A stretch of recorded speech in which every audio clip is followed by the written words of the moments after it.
দুনিয়ার ব্যাপারে বুঝেন, আরো দেখেন, আরো ভাবেন, একজন একজন করে ভাবেন।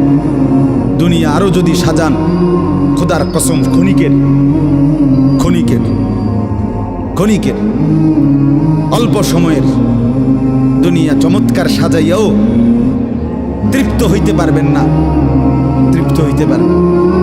এবছর চমৎকার রং দিছেন বিল্ডিংয়ে, 2 বছরের মাথাত বিভিন্ন খান দিয়া ছামরা উঠিয়া এটা আবার যে সেই, ঠিক কিনা বলেন? তা আবার রং দাও। এই সোফা চমৎকার বানাইছিল, ওই যে বার্নিশ নাই, দেখেন এই যে সোফা, এটা এই যে দেখেন, কথা বলেন না, এই সোফা এটার মধ্যে আসেনি অন বার্নিশ, তো এটা আবার কি করতে হইব? তো লাভ হইল, দুনিয়া তো ধোকা, দুনিয়া ধোকা। এই সৌন্দর্যময় চেহারা নারী 30 বছরের ব্যবধানে উনি বুড়ি, আর কেউ ফিররা এদিকে ফিরা সেফ হালায় না।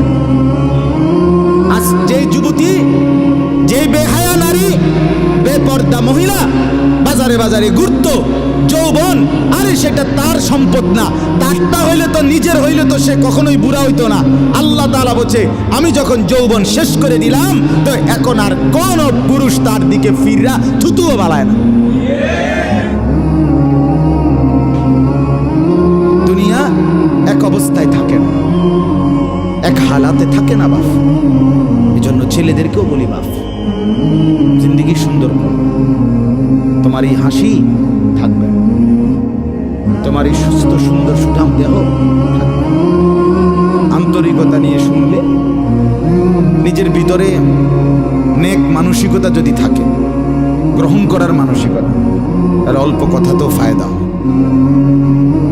আর গ্রহণ করার মানসিকতা না থাকলেও 50 বছর শুনলেও গুনার অভ্যাস ছুটে না। দেখেন না 70 বছরের বুড়া মানুষ চা দোকানে টেলিভিশন দেখে,